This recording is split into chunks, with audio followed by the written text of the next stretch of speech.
নমস্কার, সুপ্রভাত। বিশিষ্ট অতিথিবর্গকে সবথেকে আগে স্বাগত জানাই, আপনারা এসেছেন।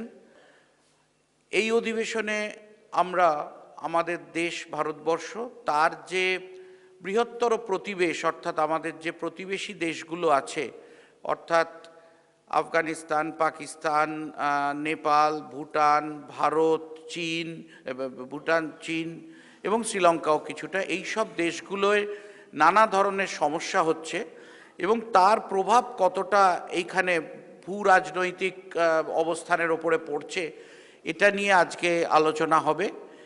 এই আলোচনায় অংশগ্রহণ করার জন্য বিশিষ্ট ব্যক্তিবর্গ এসেছেন। তাদের মধ্যে এখানে রয়েছেন কর্নেল টি.কে. সরকার, উনি ভারতীয় সেনাবাহিনীতে ছিলেন এবং এখন তিনি একটু এই ভূ রাজনৈতিক বিষয়ের একজন বিশেষজ্ঞ। সেনাবাহিনীর বিভিন্ন বিভাগে তিনি অত্যন্ত গুরুত্বের সঙ্গে কাজ করেছেন। এখন তার যে অভিজ্ঞতা সেনাবাহিনীর, কারণ প্রতিরক্ষা এবং আমাদের এই যেটা নিরাপত্তা, এই বিষয়টা আমাদের আজকে সবথেকে বড় সমস্যা হয়ে দেখা দিচ্ছে।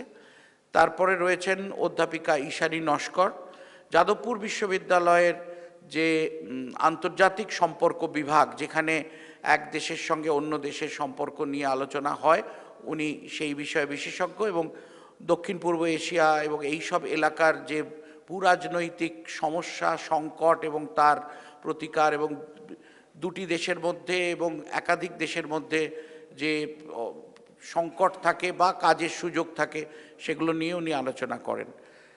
আর তারপরে রয়েছেন অ্যাম্বাসেডর সর্বজিৎ চক্রবর্তী। স্যার বিভিন্ন দেশে ভারতের রাষ্ট্রদূত ছিলেন, তাছাড়া ঢাকাতে উপরাষ্ট্রদূত ছিলেন। স্যার ঢাকাতে উপরাষ্ট্রদূত ছিলেন এবং আমাদের যে আইসিসিআর যে প্রতিষ্ঠান আছে, সাংস্কৃতিক বিনিময় বিভিন্ন দেশের সঙ্গে হয়, তার মহানির্দেশক ছিলেন এবং ভারতের পররাষ্ট্র দপ্তরের একজন সচিব ছিলেন। তো বিশিষ্ট ব্যক্তিরা আমরা এখন আলোচনা তাদের কাছে শুনব। আমাদের এখানে দর্শক আসনেও বিশিষ্ট ব্যক্তিরা রয়েছেন। ভারতীয় প্রশাসনিক পরিষেবার প্রাক্তনী এবং প্রাক্তন সাংসদ ডক্টর বিক্রম সরকার আছেন এবং আনন্দবাজার পত্রিকার প্রাক্তন মুখ্য সাংবাদিক ডক্টর দেবদূত ঘোষ ঠাকুর আছেন এবং কলকাতা বন্দরের এবং কলকাতার যে ডক লেবার বোর্ড তার প্রাক্তন চেয়ারম্যান শ্রদ্ধেয় মিস্টার এস.কে. দাস উনি আছেন। আপনারাও সবাই আছেন। একটু কয়েকটা চেয়ার লাগবে শান্তনু। তো আমাদের আলোচনা আমরা শুরু করছি।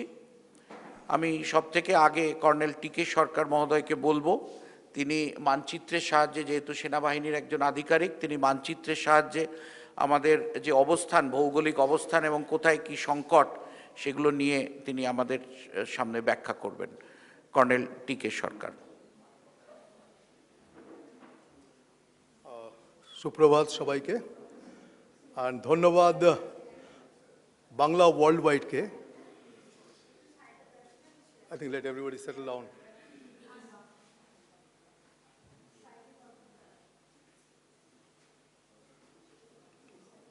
এই লাইটটাকে বন্ধ করে দিতে হবে, এদিকটা light.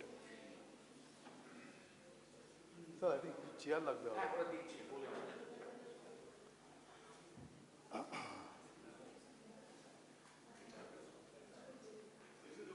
Good.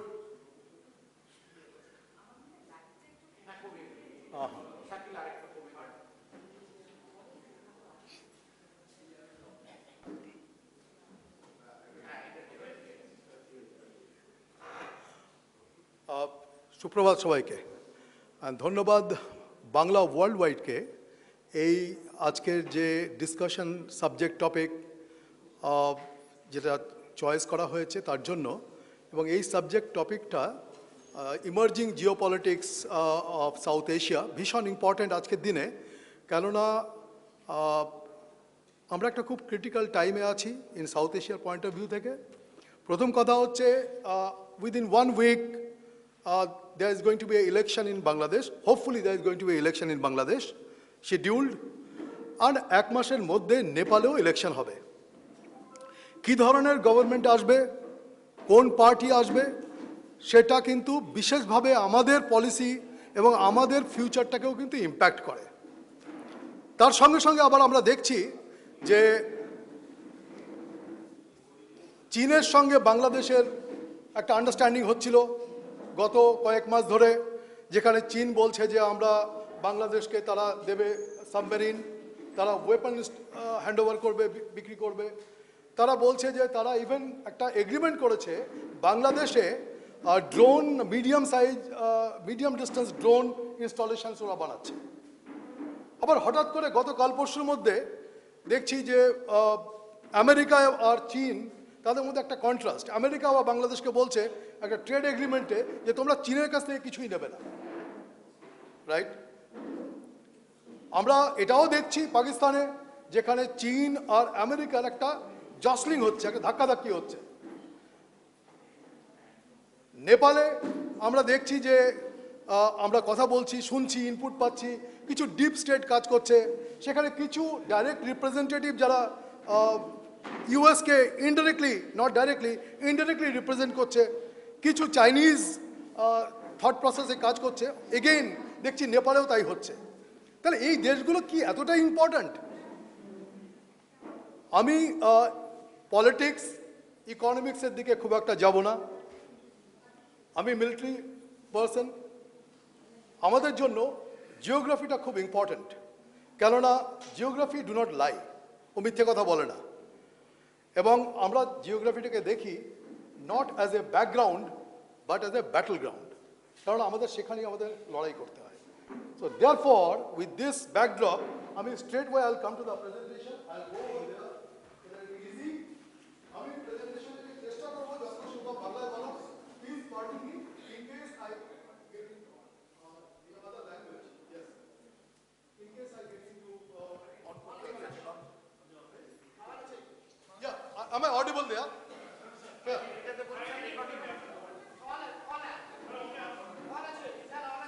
Hello? Yes, it's too loud. Okay, fair. So therefore, I will concentrate on South Asia, its geography, power and constraint. Because what does geography dictate us? And আমি এই জন্য করছি এটাকে, যখন প্রফেসর সুর আমাকে বললেন, we all hear of course issues, কি হচ্ছে, politics, economics, that is there. But why is it happening? Why people, the countries are, big powers are interested? South Asia is struggling countries. In the complete South Asia, the only country which stands thankfully stable is our country, India. And that is why, a long back, when one of the brigadier, he visited China, and we had a discussion over there in one of the war game end, and he was praising China.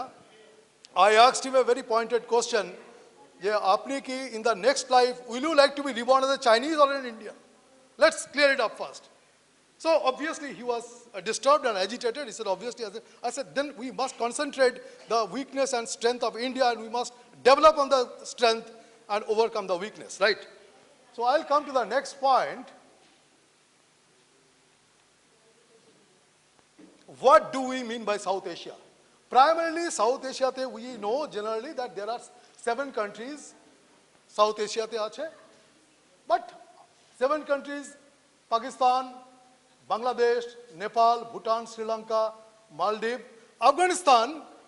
কখনো central এশিয়ার মধ্যে ওটা consider করা হয়, কখনো আমরা বলি যে না ওটা সাউথ এশিয়ার মধ্যে আছে। But I feel that Myanmar also should be included while talking about South Asia. Why? আপনারা যদি দেখেন যে Myanmar is a connect with the South East Asia, আর মায়ানমারকে যদি আমরা এক্সক্লুড করে দিই while discussing South Asia, তাহলে আমরা will get disconnected with the larger geopolitics, that is Southeast Asia and Asia, South Asia. So therefore, I felt, and in fact it is there, that we must include, consider Myanmar while discussing South Asia, right? So therefore, South Asia, point is, আমরা শুধু map হিসাবে দেখব না, as a political map we must look at the connectivity and the geography as well. Okay, now why এই রিজনের মধ্যে, যেটা আমি শুরুতে আমি বললাম যে এই রিজনের মধ্যে এত জসলিং হচ্ছে, big powers are trying to take control, China, America, why, কেন হচ্ছে এরকম ধরনের? So you all know it, I am sure, but I will just try to see it from the geographic lens, right? Okay, first of all, south Asia একটা small রিজনের মধ্যে more than 2 billion population, 200 কোটির ওপরে population. Yesterday I was checking out live, that takes about 209 crore population in South Asia. That is the mass. Second thing is, if you look at this particular map, all the sea line of communication is going through South Asia. You look at this, Malacca Strait is here. If you, যদি কোনো country তারা যদি middle east থেকে কিংবা West Asia থেকে তেল নিয়ে যাচ্ছে, তারা all these routes are going through Malacca Strait, and it is just there in the region of South Asia. পুরো ওয়ার্ল্ডের 35 to 40% energy, oil and other elements associated with oil, এটা পাস হচ্ছে Malacca straight দিয়ে। তার মধ্যে almost 80 to 83% oil সেটা যাচ্ছে এখান থেকে চায়নাতে। So now you see, for China it is a criticality. They want security, so they are interested. At the same time, America wants to command, dictate, and make China into a corner. Uncomfortable, right? Okay. Okay. So therefore, South Asia may not be a developed region, but the connectivity, the trade and energy route, and that is why a big powers are সবাই ওখানে গিয়ে তারা মাথা ঘামানোর চেষ্টা করছে। They don't want South Asia to be biased towards any particular power. Either they to be neutral, or they must be in favor of them, associated with them. Right? Okay. Now, আমি এই south এশিয়াতে quickly, because আমাদের সঙ্গে যে major নেবার, main নেবার হচ্ছে চীন, তাহলে চীন আর পাকিস্তান যাদের সঙ্গে আমাদের একটা it is not a very comfortable relation, তাহলে এই ব্যাপারটা আমি একটু ডিসকাস করব। ফার্স্ট হচ্ছে, চীনের সঙ্গে আমাদের একটা সিভিলাইজেশনাল একটা ব্যারিয়ার আছে, দ্যাট ইজ হিমালয়াস। এদিকে হচ্ছে গিয়ে কারাকোরাম রেঞ্জ, আর in the other side with Pakistan, this side, of course, it is part of Pakistan only, is Hindu Kush. So these mountain range are defining the northern border of South Asia. তাহলে এই northern border, Himalayas, Karakoram আর হিন্দু কুশ, এটার ব্যাপারটা কি হচ্ছে, কি impact হচ্ছে? এই এরিয়াতে it is a high altitude, weather is extreme, কোথাও কোথাও altitude differs from 12,000 to almost 24,000, 25,000, extreme weather, মুভমেন্টসগুলো সমস্ত শুধু পাস দিয়ে হয়, এদিক ওদিক দিয়ে মুভমেন্ট করা যাবে না, restricted movements, and that dictates কি এই পুরো এরিয়াতে মুভমেন্টটা কীভাবে হচ্ছে, কীভাবে হবে, military movement, civil movement, everything is restricted. Okay, so limited access route. তাতে কি হচ্ছে, this zone, এই Karakoram range as well as this Himalaya range, এটা ওয়ার্ল্ডের মোস্ট মিলিটারাইজড জোন। কোনো পৃথিবীতে পাহাড়ের মধ্যে এত ফৌজ কোথাও লাগানো নেই। Why? I will come to that. Firstly, যেহেতু পাহাড়ের মধ্যে movement time takes quite long, সেই জন্য ডিসিশন মেকিং ফ্যাক্টরটা খুব compressed. And at the same time, slightest mistake, petrol, কোনো এনকাউন্টার, কোনো বাই মিস্টেক কেউ যদি ক্রস করে যায়, it has happened because of weather conditions, ট্রেনের জন্য এখন তো জিপিএস চলে এসছে, অনেক সময় আমাদের পেট্রোল চলে গেছে চায়নাতে, কখনো চাইনিজ পেট্রোল আমাদের দিকে চলে এসছে, and it creates a very big political situation, right? It goes straight away to the political level, and geography does not allow in this region geography does not allow decisive victory. Say China thekei hok, India thekei hok, there will be no decisive victory, and that is why the effort always to keep a control over the whole situation. Nobody wants to go for an all-out war, right? So therefore, friction is always persistent. There's always a friction. You see with China, somewhere or the other, either in Ladakh region, Leh, Ladakh, or in our Arunachal Pradesh, this side, or in Sikkim, in the border, there is always a friction. But both the countries are taking care যেন এটা all out war এর দিকে যেন না চলে যায়. Because both of the parties understands because decisive victory is not a feasible situation, right? Now, coming to, there is a asymmetry. Quickly, I want to bring out, তাহলে বোঝা যাবে যে চায়না ইন্ডিয়ার সঙ্গে এই সিচুয়েশনটা কেন আছে. I will quickly go over the asymmetry, the difference, India and China. Firstly, China is in Tibetan plateau, is primarily flat. We have seen গাড়ি ওপেন টেরেনে চলে যাচ্ছে. অথচ আমাদের দিকে যেহেতু we are in the gradient is very high, and then there is a plateau, and it is in contradiction to our side. There are interior lines, you see the interior lines in Tibet. It is very well built, and not only that, you look at Nepal, they have already made a railway line from Xinjiang to Lhasa, and they are taking the railway line towards Kathmandu. They want to keep control on Nepal. And of course, আমি আপনাদেরকে ওই ব্যাপারগুলোতে যাচ্ছি না. মাও বলেছিল যে এই সমস্ত রিজিয়নের যে লোকেশনগুলো আছে, starting from Leh to Nepal, Sikkim, Bhutan, Arunachal Pradesh, they are 5 fingers of Tibet. So therefore, at some point of time, they must have it. That is the kind of larger intent ওরা মাথায় রেখে চলে. Anyway, and যখনই কোনো কিছু হয়, কোনো রকম ধরনের স্ক্রিমিশ হয়, for China, it is an integrated military, civil military infrastructure. ওরা পুরোপুরি এটাকে কনসেন্ট্রেট করে, রেসপন্স করে.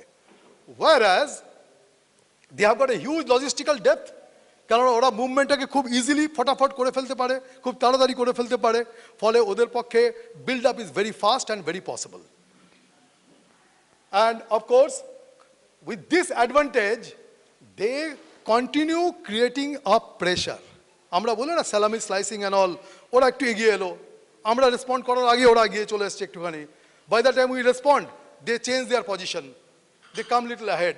সো এই ব্যাপারগুলো আমরা যদি না বুঝি, এই জিওগ্রাফিক্যাল ফ্যাক্টরসটা আমরা প্রশ্ন করি, তাহলে কেন আমাদের ইন্ডিয়ান আর্মি কোথায় গেল? এই একটা এরিয়া আছে যেগুলো disputed area, that's a demilitarised area, আমরাও যাই না, ওরাও যায় না, কারণ যখন ওরা হুট করে চলে আসে, we are full force not there, so we take time. So it happens like that. Anyway, for India, Himalayan front steeps are very gradients are very high. Narrow valleys, movement is very difficult. Weather dependent access, যখন বরফ পড়ে তখন পাসগুলো সমস্ত বন্ধ হয়ে যায়. But এটাকে overcome করার অনেক চেষ্টা করা হচ্ছে in last 10-15 years. In Arunachal, there are passes has been made, there have been underground tunnels, so that all these things are overcome. Then limited deployment Windows, খুব কম সময় চায়না চলে আসছে, আমাদের কাছে সময় কম, আমাদের বিল্ড আপ করতে সময় লাগছে. ফলে কি হচ্ছে, এখন আমরা উই হ্যাভ ডিসাইডেড টু অ্যাবনিশিও আমরা ট্রুপসকে ওখানে ডিপ্লয় করে রেখেছি, right? Politically the compressed response, we have got a very tight compressed response. The slightest mistake can cause heavy damage to the economy, to the relationship, and it has got a long-term repercussions. Okay. High time sensitivity. As I brought out, if China comes quickly, then we have got to move very fast. So deductions, geographical asymmetry, unequal freedom of action, their freedom of actions are more, for us it is tight. And then of course the advantage it gives to China, and our response is constraint driven. With these situations, we try to cope up and we try to give response. So that is how now you see যে যখন China ইন্ডিয়ার সঙ্গে যখন কোনো situation create হয়, why the countries respond the way they respond, right? Okay. Now I will quickly now, every time I have put that map ulta, right? Why? আমরা সবসময়ের জন্য ইন্ডিয়ার ম্যাপটাকে দেখি towards the north side, right, Himalayas. We always look at land boundaries. But look at the coastal area, nearly 10,000 kilometers of coastal area we have got. So we have not exploited. Amra korini byapartake from millennia, other than Cholas and all, amra etake exploit kokhono korini, but we are also a growing and a naval power, and we are also a blue water navy. Right now, আমি একটু খুব brief বলছি, আমি details-এ যাচ্ছি না. See, we have got 14 major ports and 9 minor ports, and there are other ports as well we have got. At the same time, we are proposed to build a major port in Andaman Nicobar Islands, which is directly overlooking into the Malacca Strait. আমি এটা কেন bring out করছি, এই strait দিয়ে nearly 83% of the Chinese oil goes. Now, this is very important. If we have got a domination in this area and presence, tahole China is uncomfortable. So therefore, even at the cost of a very huge expenditure for our security, we have to build up. And we are doing it. Now, at the same time, what is China doing? China has got a hold over the port in Kayakfu in Myanmar. They have got a hold over the port, major port in Bangladesh. They have got in Hembamtota, they have got a hold, a lease, because এরা করছে কি, China করছে কি, অনেক huge loan দিচ্ছে, নিজেদের লোক দিয়ে কাজগুলো করাচ্ছে, করিয়ে বলছে তুমি লোনটা পেমেন্ট করো, and those ports are actually তৈরি করা হচ্ছে to fulfill Chinese requirement, strategic requirement. Now those ports are not commercially so viable. এত টাকা খরচ করে হেম্বামটোতে পোর্ট করেছে, now China is saying, okay, তুমি পেমেন্ট করতে পারছো না, so please give it to me on lease for 90 years. So they are now করছে ওদের নেভিকে নিয়ে গিয়ে রাখছে এখানে. And at the same time, of course, you know, the Gwadar port also is there in Pakistan, যেটা চায়নার willy-nilly ওর হোল্ডে আছে. So at the same time, China বোঝে ব্যাপারটা, so they are trying to do this. আরো কেন করছে, I will come to that little later, right? Okay. So for China wants to avoid structural vulnerability, persistent maritime anxiety. যদি এই এরিয়াতে যদি কোনো ডিস্টারবেন্স হয় তাহলে তাদের energy supply ta disturb hoye jabe, and that is why you see America is very interested ki quad karo, include India in that group, where Japan, US, Australia, India, let them join together and make a group to make China's movement uncomfortable, right? Okay. Now I'll quickly give out why China is so vulnerable. I've already told that. সেই জন্য China করছে কি, to avoid that vulnerability, look at how geography is dictating the behavior and strategic decision, national decision. ওরা করছে কি, তারা belt and road initiative পুরো স্ট্রাকচারের মধ্যে they are trying to create, somewhere they are successful, কোথাও কোথাও ফেল করছে, এবং সমস্ত জায়গাতে ওরা করছে কি যে আমি ফান্ড করব, ডোন্ট ওয়ারি, ওরা নিজেদের লোক নিয়ে করছে, ওদের লোককে ইউজ করছে না, কিন্তু তাদের সমস্ত material everything they are using. And then they are saying ki eto taka tomar hoye geche, now you give us the money back, and if you can't, fine, it is then ours for next 100 years or 50 years or 90 years. So that is a way China is behaving. And why? Firstly, dekhun, look at this, যেহেতু এই দিক দিয়ে যেতে হবে চায়নাকে, এই যে এই area দিয়ে যেতে হবে ওই মালাক্কা স্ট্রেট দিয়ে, সেই জন্য ওরা পাকিস্তান থেকে সি প্যাক করছে, that is China Pakistan economic corridor, so that they can directly go to China with oil. Gwadar port theke, from Myanmar, they have made the corridor from here, from Kayakfu, that Chofu, that port, so that they can straightway take the oil. Sir, I'll just take 3-4 minutes quickly. Okay, fine. So that is what they are doing. Okay, right.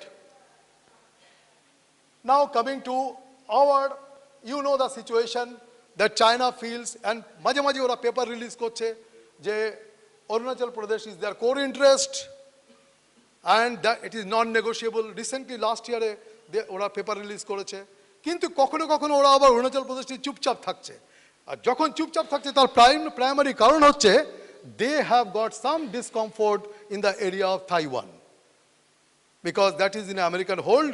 So whenever there is a difficult situation there, they are keeping quiet on the Arunachal Pradesh. At the moment India and America comes together, they start creating again a problem in Arunachal Pradesh, right? I'll go to the next.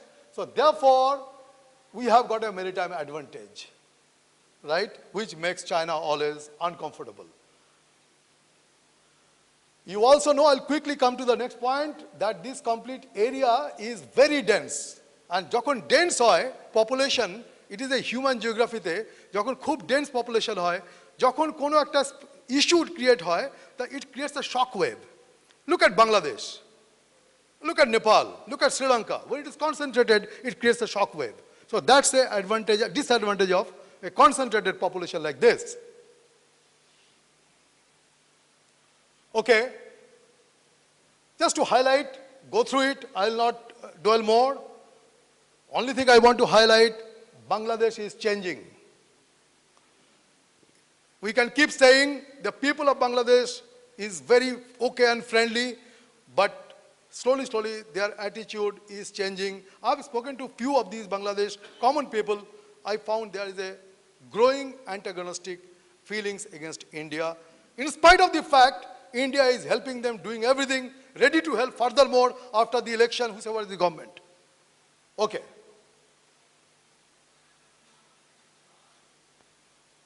Why is it not? Yeah. So it is also, the whole zone is also in, from the geographic point of view, under threat.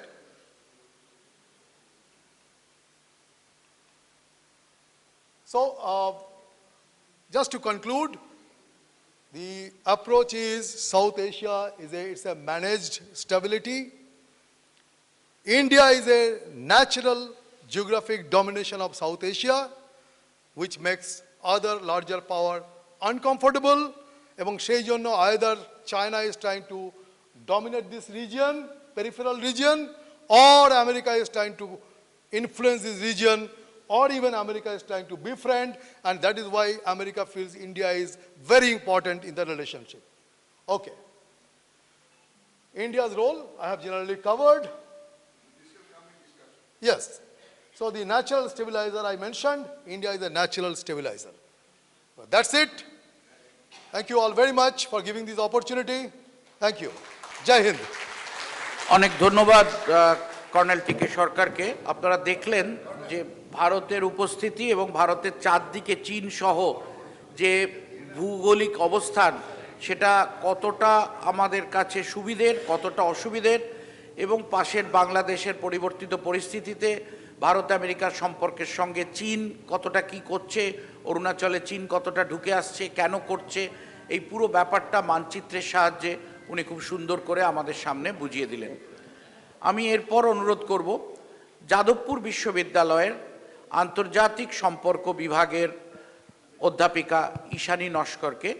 তিনি আন্তর্জাতিক সম্পর্কের দিক থেকে, প্রথমটা আপনারা ভৌগোলিক অবস্থানের দিক থেকে দেখলেন, তারপর আন্তর্জাতিক সম্পর্কের দিক থেকে এই যে আমাদের বৃহত্তর প্রতিবেশ ভারত এবং তার চারপাশের দেশগুলো এবং তারও একটু পাশের দেশগুলো, এই এলাকা, তার বর্তমান পরিস্থিতি আপনাদের সামনে তুলে ধরবেন অধ্যাপিকা ঈশানী নস্কর।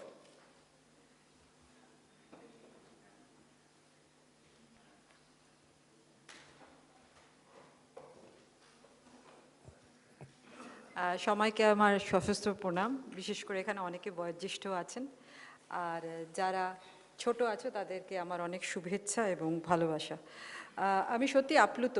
আমার দুর্ভাগ্য যে আমি এরম একটা সংস্থা আছে আমি সত্যি জানতাম না। আমার খুব ভালো লাগছে এবং আমি একটু সকালবেলা ইনফ্যাক্ট নিরন্তর স্নেহাশিসবাবুকে বিরক্ত করেই গেছি যে কি বলবো, কি করব, কিভাবে করব, কারণ আমার অ্যাকচুয়ালি সত্যি কোনো ধারণা ছিল না আমি কাদের সামনে কথা বলতে চলেছি। এবং আমি যেহেতু আন্তর্জাতিক সম্পর্ক ব্যাপারটাকে অনেকেই ভাবে যে দেওয়ালে লাগায় না পিঠে মাখে, তো সেই জন্য আমি নিজে খুব একটু কুণ্ঠা ছিল আমার যে আমি কি বলবো। এবং এতজনকে সকাল সকাল শনিবারের 11টায় দেখে আমি সত্যি অভিভূত। তার সঙ্গে আমি একটু সন্ত্রস্ত, কারণ আমি আমার আগে কর্নেল দাস যা বলেছেন তিনি আমার বলার অর্ধেকটা নিয়ে চলে গেছিলেন। আমি চেষ্টা করছিলাম যে সরি খরকার, আমি চাইছিলাম যে অ্যাম্বাসেডর সাহেব বলে নিন, তাহলে আমি ওই মোল্লা নাসিরউদ্দিনের মতন যারা জানেন তারা বলুন, আর যারা জানেন না তারা শুনুন, এইটা দিয়ে চালিয়ে দিত। তো আমি যেটা করার চেষ্টা করব এখন, সেটা হচ্ছে দেখুন, মাস্টারমশাইরা ভীষণ বকবক করে, আমি চেষ্টা করব সময়ের মধ্যে রাখার, এবং সঞ্চালক বাবুকে আমাকে মাঝে মাঝে শাসাতে বকাতে হবে। তো আমার উদ্দেশ্য হবে একটুখানি জাস্ট সরলভাবে বোঝার, বা আমি নিজে, যদিও আমাকে অধ্যাপক বলা হয়, আমি নিজেকে এখনও ছাত্রী হিসেবেই দেখি, কারণ জানার কোনো অন্ত নেই। দেখুন, এই ভারতের প্রতিবেশ, এখানে যে শীর্ষকটা আছে সেটা প্রথম ভাগে আমাকে একটু ভ্যাবাচাকা খাইয়ে দিয়েছিল। তার কারণ হচ্ছে খুব নির্দিষ্টভাবে বলা ছিল চীন, দক্ষিণ পূর্ব এশিয়া, এই ধরনের একটা নির্দেশ দেওয়া হয়েছিল। তো আমি সকালবেলা ওকে ফোন করে বললাম, তাহলে কি আমি একদিন দক্ষিণ পূর্ব এশিয়া নিয়েই বলবো? পরে যেটা আলোচনার মধ্যে দিয়ে পরিষ্কার হয়ে গেল যে অ্যাকচুয়ালি ওইভাবে কেউ বলছি না, আমরা ভারতের প্রতিবেশ অঞ্চল নিয়ে কথা বলতে চলেছি। হ্যাঁ, এবং তার মধ্যে দক্ষিণ এশিয়া আছে, দক্ষিণ পূর্ব এশিয়া আছে। এখনকার দিনে ভারত যেহেতু উদীয়মান ক্ষমতা হিসেবে নিজেকে জাহির করার চেষ্টা করছে, তার মধ্যে পশ্চিম এশিয়া আছে, যে পশ্চিম এশিয়াকে আবার মার্কিনীরা মধ্যপ্রাচ্য বলেন, একই অঞ্চলকে তাদের দিক থেকে। এবং সেন্ট্রাল এশিয়া আছে, অর্থাৎ মধ্য এশিয়া আছে। কাজেই আমাদের চারপাশে যে সুদূর এবং অদূর প্রতিবেশী রাষ্ট্রগুলি আছে, তাদেরকে নিয়ে বৃহত্তর প্রতিবেশ। এবং খুব সরলভাবে ভাবি, আমার পাশের বাড়িতে যারা রয়েছেন, অর্থাৎ আমার লাগোয়া দেয়ালের সঙ্গে যারা রয়েছেন, তারা হচ্ছেন আমার অদূর প্রতিবেশ, এবং অন্য পাড়ায় বা আরেকটু দূরে যারা থাকেন তারা হচ্ছে সুদূর প্রতিবেশ। তো প্রথম যেটা আমাদের চিন্তা থাকা উচিত, ভারতের চিন্তা থাকা উচিত, বা যেটা স্বাভাবিকভাবে চাইকে, সেটা হচ্ছে আমাদের অদূর প্রতিবেশটাকে আমরা কিভাবে সামলাবো। অদূর প্রতিবেশ নিয়ে আমাদের ভাবনা চিন্তা প্রথমে হবে, এবং তারপরে সুদূর প্রতিবেশ আসবে। এবং আমি এই কথাগুলো নিজের মনে বানিয়ে বলছি বা আমার চিন্তাভাবনার থেকে বলছি তা না। আজ থেকে হাজার হাজার বছর আগে এইটা নিয়ে এক ভদ্রলোক লিখেছিলেন, তিনি একটা মণ্ডলা তত্ত্ব তৈরি করেছিলেন, ঠিক আছে? এবং তিনি হচ্ছেন কৌটিল্য মহাশয়, চাণক্য।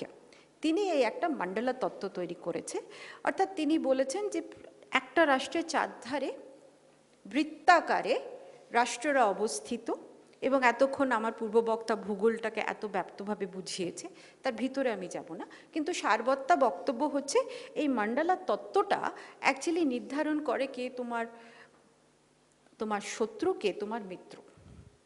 হ্যাঁ, আবার শত্রু মিত্র, মিত্র শত্রুর একটা সমীকরণ আছে, তার থেকে বোঝা যায় যে ভারতের কাছের রাষ্ট্র কারা হবে, আবার দূরের রাষ্ট্র কারা হবে। কিন্তু এই যে তত্ত্বটা হাজার হাজার বছর পরে আগে লেখা হয়েছিল, ফ্র্যাঙ্কলি স্পিকিং, তখন কিন্তু, আমি বাংলাতেই বলছি, আশা করি কারোর অসুবিধা, আমি সেটাই চাইছিলাম। তো আমি যেটা ভাবছি যে আমরা এই যে রিজন শব্দগুলি নিয়ে কথা বলছি না, আমি বললুম প্রথমে দক্ষিণ এশিয়া, এই রিজন ধারণাটা কিন্তু আমাদের চিন্তা ভাবনা মননের মধ্যে কোনোদিন ছিল না, এটা আমি দায়িত্ব নিয়ে বলছি। তার কারণ হচ্ছে রিজন কনসেপ্টটা একদম ওয়েস্টার্ন কনসেপ্ট। আমাদের চিন্তাভাবনার ট্রেনিংটাই কিন্তু পশ্চিমী। ফলে পশ্চিম দেশ থেকে কোনটা দক্ষিণ এশিয়া হবে, কোনটা সেন্ট্রাল এশিয়া হবে, কোনটা ওয়েস্ট এশিয়া হবে, এগুলো কিন্তু চিহ্নিত করা আছে। আমরা কেবল সেগুলোকে অনুসরণ করছি। এই যে একটু আগে আমার পূর্ববক্তা বলেছিলেন, ব্রহ্মদেশ অর্থাৎ মায়ানমার কেন দক্ষিণ এশিয়ার মধ্যে নয়, কারণ আমরা এইভাবেই অভ্যস্ত জেনে যে দক্ষিণ পূর্ব এশিয়ার মধ্যে মিয়ানমার। অথচ ভূগোল বলছে এই ধরনের ভাগ বিভেদ কিন্তু অ্যাকচুয়ালি নেই। ভারত উপমহাদেশ, পৃথিবীর একমাত্র উপমহাদেশ যেটা একটা রাষ্ট্রের নামে চিহ্নিত, আর কোথাও পাওয়া যাবে না, ঠিক আছে? ঠিক একইভাবে ইন্ডিয়ান ওশন একটা মহাসমুদ্র, যেটা একটা রাষ্ট্রের নামেই চিহ্নিত, আর কোথাও এটা পাওয়া যাবে না। বাকি আটলান্টিক প্রশান্ত মহাসাগর কোনো রাষ্ট্রের নামে কিন্তু নেই। কাজে এটা বোঝাই যায় ভারত উপমহাদেশ, ভারত মহাসাগর, এই সবকটি শব্দ কিন্তু অ্যাকচুয়ালি আমাদের যে প্রি কলোনিয়াল ডিসপোজিশন ছিল, অর্থাৎ সাহেবদের আমলের আগের থেকে, কলোনির আগের থেকে ছিল, সেখান থেকে আসে।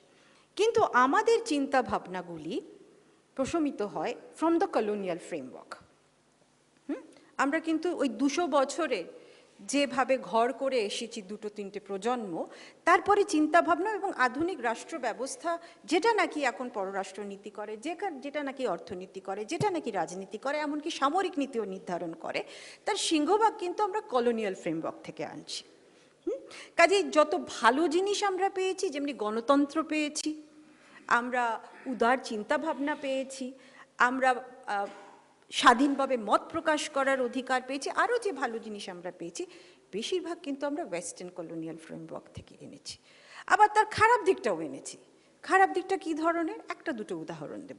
আমাকে কিন্তু টাইম নিয়ে একটু শাসাতে হবে মাঝে মাঝে। হ্যাঁ, তো কীরকমভাবে এনেছি, এই যে আমাদের যে বিভিন্ন রাষ্ট্রের সঙ্গে সীমান্ত নিয়ে সংকট, সমস্যা, বিভেদ, রাইট, এবং সংঘাত, আমার পূর্ববক্তা বলেছেন যে চীনের সঙ্গে আমাদের দীর্ঘদিনের অমীমাংসিত সংঘাত, this is because of the colonial framework. কেন? যে মানচিত্র তৈরি করা হয়েছিল ইনক্লুডিং পার্টিশন ও পার্টিশনের আগেও, এই সম্পূর্ণ মানচিত্রকরণটাই কিন্তু কলোনিয়াল টাইমস থেকে হয়েছে। তার আগে কিন্তু মানচিত্রকরণের প্রক্রিয়া, পদ্ধতি, ইতিহাস, বোঝাপড়া একদম আলাদা ছিল। এবং আমি আমার গতকালের ক্লাসে আমার ছেলে মেয়েদের বলছিলাম, বিকজ আমি সিকিউরিটি নিয়ে পড়াই, স্যার কিছু মনে করেন পড়াই, অ্যাকচুয়ালি সিকিউরিটি নিয়ে পড়াই, সো দেয়ারফর সেইখানে আমি যেটা বলার চেষ্টা করছি, সে ইংল্যান্ড, ব্রিটেন একটা ছোট্ট রাষ্ট্র ছিল, সে একটা দ্বীপ ছিল। এত বড় ভূখণ্ডকে কিভাবে চিহ্নিতকরণ করতে হবে, কী করে শাসন করতে হবে, কীভাবে চালাতে হবে, এইটার কিন্তু আইডিয়া তার দ্বারা। ম্যারিটাইম রেস, অর্থাৎ তারা নৌযোদ্ধা, তারা ব্যবসায়ী ছিলেন, তারা ব্যবসা করতে করতে কলোনিতে পরিণত করেছে ভারতকে। এই কথাগুলোর কারণ হচ্ছে বলার যে আমরা যতক্ষণ যেমনি ভূগোল বুঝলাম না, ভূগোল আমরা পাল্টাতে পারি না, আমরা আমাদের প্রতিবেশীদের অস্বীকার করতে পারি না, এবং বাজপেয়ীজি নিজে বলেছিলেন যে we cannot change our neighbours. ঠিক একইভাবে we cannot deny our history, আমরা আমাদের ইতিহাসকে ভুলতে পারবো না। কাজে বর্তমান ভারতের যে আঞ্চলিক চিন্তাভাবনাগুলি রয়েছে, অঞ্চলের প্রতি যে চিন্তাভাবনাগুলি রয়েছে, যে পলিসিগুলো তৈরি হচ্ছে, it is an interface between geographical realities আর হিস্টোরিক্যাল এক্সপিরিয়েন্স। এবং এই দুটোর মেলবন্ধন অ্যাকচুয়ালি ভারতের চিন্তাভাবনাকে ভীষণ রকমভাবে পুষ্টিত করে।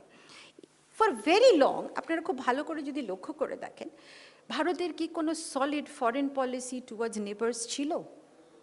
ছিল না।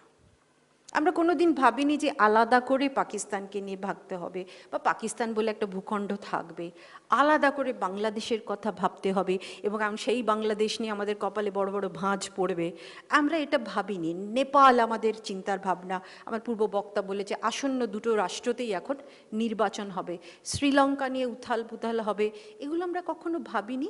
সো আমাদের অ্যাটেনশন টুয়ার্ডস নেবারের প্রতি চিন্তাভাবনাটা, সেটা কিন্তু ইদানিংকালে তৈরি হয়েছে। এবং ইদানিং বলতে আমি গতকাল বা তার আগের বছর বলছি না, ইট ইজ বেসিক্যালি ধরুন 1990s থেকে আমাদের আইডিয়া অফ এ রিজনটা আরও 10টা বছর আগে চলে যায়। অনেকেই আমায় পরে হয়তো জিজ্ঞেস করতে পারে, কারণ সার্ক তো তৈরি হয়েছিল, south Asian association for regional cooperation, সেটা তো 80-র দশকে তৈরি হয়েছিল। কিন্তু আমরা যদি তার নথিপত্র, তার ইতিহাস পড়ি, দেখবেন ভারত কিন্তু খুব নিমরাজি ছিল। ভারত কিন্তু স্বতঃস্ফূর্তভাবে সার্কে ঝাঁপ দেবে এই ধরনের তার চিন্তাভাবনা ছিল না। হ্যাঁ, কারণ ভারত ভৌগোলিকভাবে এই অঞ্চলে যে তার একটা আলাদা তাৎপর্য আছে, এবং রাজনৈতিকভাবেও সেই তাৎপর্যটা স্পষ্ট, এটা কেউ অস্বীকার করার জায়গা নেই। এটা আমার মনে হয় this is a structural asymmetry. Bharat বড় রাষ্ট্র এবং তার চারধারে ছোট ছোট রাষ্ট্র, এটা বাস্তব। এই বাস্তবকে না তারা অস্বীকার করতে পারবে, না আমরা অস্বীকার করতে পারবো। কারেক্ট? সো দেয়ারফর টিল 70-80 অবধি আঞ্চলিক চিন্তাভাবনার কিন্তু সেই ধরনের কোনো আমরা আলাদা করে দানা বাঁধতে, ইনফ্যাক্ট সার্ক তৈরি করার পিছনে অন্যান্য ছোট রাষ্ট্র, বাংলাদেশ, নেপাল, তারা অনেক বেশি উৎসাহী হয়ে ভারতকে কনভিন্স করতে হবে। মনে রাখবেন 80-র দশকে কিন্তু at least in the 80s, early 80s, তখন ইন্দিরা গান্ধীজি প্রত্যাবর্তন করেছেন ক্ষমতায়, এবং she was the last person যিনি আঞ্চলিক ঘেরাটোপের মধ্যে থাকতে রাজি আছেন। তিনি ভাবছেন কাহুটা উড়িয়ে দেবেন। এখন তাকে যদি বলা হয় চলো আমরা সবাই হাতে হাত ধরি, বসে গল্প করি, she is the last person to do it.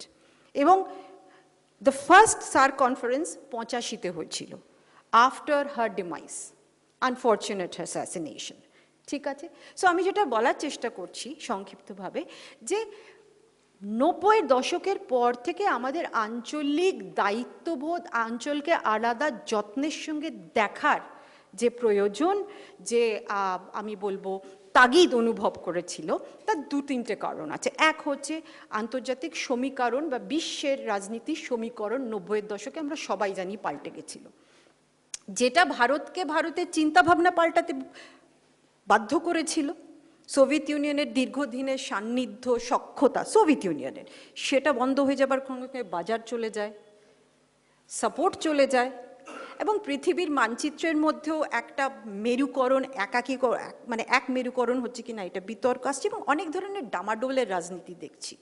And ভারতকে যেহেতু বাজারের সঙ্গে নিজেকে যুক্ত করতে হচ্ছে, 1990s is the phase of liberalisation, সেখান থেকে শুরু হচ্ছে, বাজারিকরণ শুরু হচ্ছে, রাইট? আমার থেকে বয়োজ্যেষ্ঠ যারা আছেন তারা আরও ভালো জানবেন তখন কিভাবে হচ্ছিল। সে এই বাজারিকরণের প্রয়োজনীয়তার সঙ্গে সঙ্গে এটা বোঝা গেল যে পার্শ্ববর্তী রাষ্ট্রগুলির সঙ্গে যদি সম্পর্ককে আরও মজবুত না করা যায়, তাহলে আমরা কি উড়ে গিয়ে অন্য জায়গায় বাজার স্থাপন করব? তা তো হবে না। First you have to attend your নেবার্সদের সঙ্গে সম্পর্ক ভালো করতে হবে। কাজে গো ব্যাক টু সার্কে ফেরত যাও, সার্কের সঙ্গে আরও নিজেকে জড়াও, আরও বেশি সম্পৃক্ত করো। অ্যান্ড তার পাশে ভারতের আরও নতুন নতুন বাজারের অন্বেষণে ভারত কি করতে আরম্ভ করলো? দক্ষিণ পূর্ব এশিয়ার দিকে তাকাতে আরম্ভ করলো অনেক বছর পরে।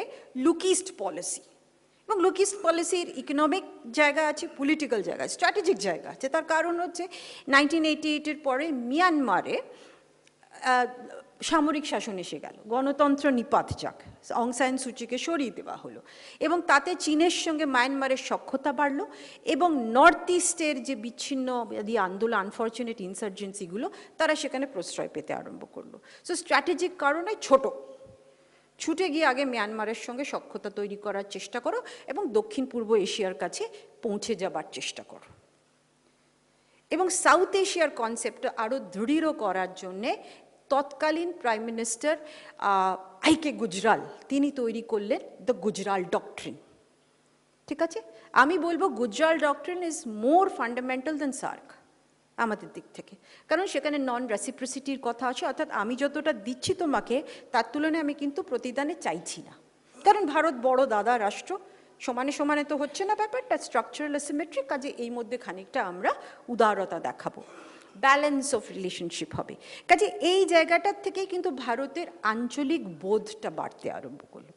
এবার দেখুন, ভারত নিজে অর্থনৈতিকভাবে যতক্ষণ না সাবলীল হতে পারছে, সে নিজে কতটা প্রতিবেশের দায়িত্ব নিতে পারবে এটা কিন্তু ভাবার চিন্তা। আমি নিজে তো আগে শক্তিশালী হব, তাহলে তো পিঠে আমি বোঝাটা চাপাবো, আমার নিজেরই যদি শক্তি ভালো না থাকে তাই বোঝা কোথার থেকে চাপাবো।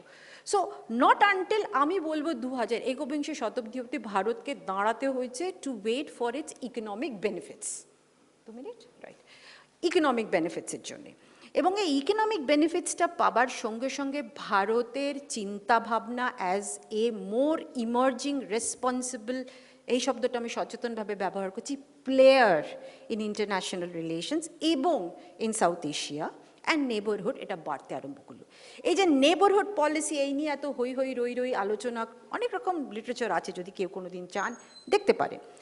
এইটা কিন্তু 2008-এ শুরু হয়েছে, 2008-এ তৈরি হয়েছে, রাইট? এবং এই 5 সম্মান, সমৃদ্ধি, এই 5টা যে শব্দবন্ধ এখন গোল গোল করে ঘোরে, ওটা কিন্তু তখন তৈরি হয়েছে। কিন্তু 2008-এও কিন্তু ভারত ততটা মজবুত নিজেকে মনে করেনি। সো 2014 আমরা জানি যে পালা বদলালো আইডিওলজিক্যালি সব দিক থেকে। 2014 ইজ দ্য পয়েন্ট যেখান থেকে ভারতের লুক ইস্ট পলিটিটা অ্যাক্টিস্ট পলিসি হয়ে গেল, ঠিক আছে, এবং নেবারহুড ফার্স্ট পলিসি। তার টোকেন কি হলো? যতবার মোদিজি প্রথম প্রধানমন্ত্রী হিসেবে শপথ নেন, সবাইকে ডাকেন, সবাইকে আমন্ত্রণ করে, ইনক্লুডিং দ্য লাস্ট টাইম। তাতে কি পরিস্থিতি খুব পাল্টে গেছে? মানে সবাই খুব হাত ধরাধরি কি আমরা চলাফেরা করছি? No, that is not possible also. তার 3-4টে কারণ। একটা তো চীন নিয়ে উনি দীর্ঘ একটা কথা বলেছেন, বিকজ মনে রাখতে হবে ভারত এবং চীন যতদিন তারা সভ্যতা হিসেবে ইন্টারঅ্যাক্ট করেছে, বা সভ্যতার প্যারাডাইমে চিন্তা ভাবনা করবে, ততদিন কিন্তু তার মধ্যে হয়তো একটা প্রচ্ছন্ন প্রতিযোগিতা থাকবে, কিন্তু দ্বৈরথ থাকবে না, বিবাদ থাকবে না। দ্য মোমেন্ট চীন and India will act like states, modern states, যেখানে টেরিটোরিয়ালিটি, সভারেনিটি, তোমার ইকোনমিক বেনিফিটস আসবে, সেইখানে they will act as competitors এবং অলসো কন্টেন্ডার্স। এই দুটোকে আমি সচেতনভাবে আলাদা করে আমার বক্তব্য এখানে শেষ করছি, কারণ কম্পিটিশন, দুটো উদীয়মান এশিয়ান অর্থনীতি তারা কম্পিটিশন করবে, এটা তো স্বাভাবিক, রাইট? কিন্তু কন্টেনশনটা আসছে যখন চীন এবং ভারতের দুজনেরই ভূ রাজনৈতিক, ভূ অর্থনৈতিক সমীকরণের মধ্যে একটা কোথাও সংঘাত হচ্ছে। তার মধ্যে টেরিটোরিয়ালিটি আছে, তার মধ্যে প্রভাব বিস্তারের গল্প আছে, এবং সেই অঞ্চল দুটো কিন্তু ওই একই অঞ্চল। চীনের যে যে অঞ্চলগুলি তার প্রভাব বিস্তারের এলাকা, ভারতেরও সেই প্রভাব বিস্তারের এলাকা। এবার আপনি প্রাইভেট বাসে উঠে 5 জন যদি একটা সিটে ঠাসাঠাসি করে বসার চেষ্টা করেন, একজন বাস থেকে সিট থেকে উঠতে হবে, গল্প সোজা। তো somebody has to do it. এবং এই যে সমীকরণটা তৈরি হয়েছে, এই সমীকরণটা যেহেতু ভারত এবং চীনের, আমি বলবো যে ঐতিহ্য প্লাস অর্থনৈতিক ক্ষম, অফকোর্স ভারতের সঙ্গে চীনের অর্থনৈতিক ক্ষম সমান নয়, একদমই সমান নয়, কিন্তু যেহেতু পাশাপাশি রয়েছে, এই প্রতিযোগিতা এবং এই কন্টেনশনটা কিন্তু এড়ানো যাবে না, এটা মেনে নিয়ে চলতে হবে। বাট আনফর্চুনেটলি, আমি পরে যদি সুযোগ পাই বলবো, ভারতের কিন্তু there is no single policy called a China policy। আজ অবধি কিন্তু আপনি কোথাও শুনেছেন? আপনারা আমাকে বললে আমি খুব খুশি হব যে এই চায়না পলিসি আছে। There is no China policy, neighborhood policy আছে, চায়না পলিসি আছে, there is no China policy, এবং সেটা করা খুব মুশকিল। এই অবধি বলে আপাতত ক্ষান্ত হই, পরে যদি সুযোগ পাবে দেখা হবে।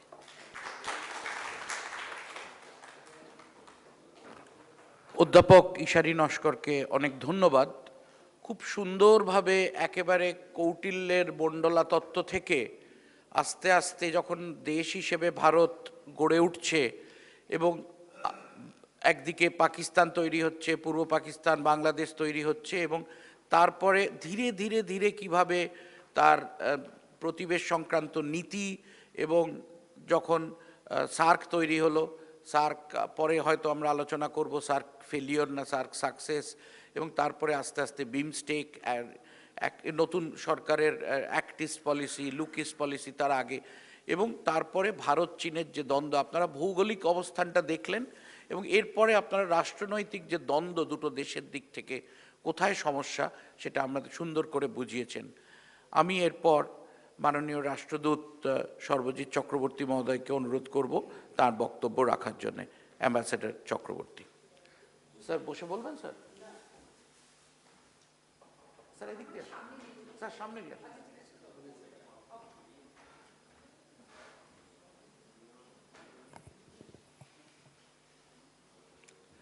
নমস্কার, অশেষ ধন্যবাদ আমাদের উদ্যোক্তাদের, যাদের উদ্যোগে আমরা সবাই এখানে একত্র হয়েছি পঞ্চম বাংলা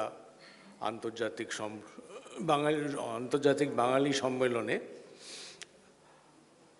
আমার বক্তব্যটা শুরু করি গুরুজনদের প্রণাম নিয়ে, এবং যারা ছোট আছেন আমার চেয়ে তাদের আশীর্বাদ করে। আমার প্রথম বক্তব্য হচ্ছে, মূল বক্তব্য হচ্ছে যে আমরা এখানে একত্র হয়েছি যেহেতু আমরা বাঙালি, এবং বাঙালি হওয়াতে আমরা বিশ্বে কিভাবে প্রভাব বিস্তার করতে পারি। কারণ বাঙালি মূলত এখন বাংলাদেশ এবং পশ্চিমবঙ্গের দুই রাষ্ট্রে বিভক্ত, কিন্তু বাঙালির বসবাস বিশ্ব বিস্তৃত। কিন্তু সেই অবস্থান থেকে আমরা কিভাবে প্রভাব বিস্তার করতে পারি যাতে বাঙালির উন্নতি হয়, যাতে বাংলার মাটির উন্নতি হয়, বাংলার জল উন্নত হয়, পুণ্য যাতে হয়, আর আমাদের দুই দেশের উন্নতি হয়। তো বাঙালি হচ্ছে সংস্কৃতি পরায়ণ, ভাষা পরায়ণ, কিন্তু আমরা শুধু সরস্বতীর দানেরই কি বলবো প্রসাদে বেঁচে আছি। আমরা এখন ভুলে গেছি যে বিগতকালে আমরা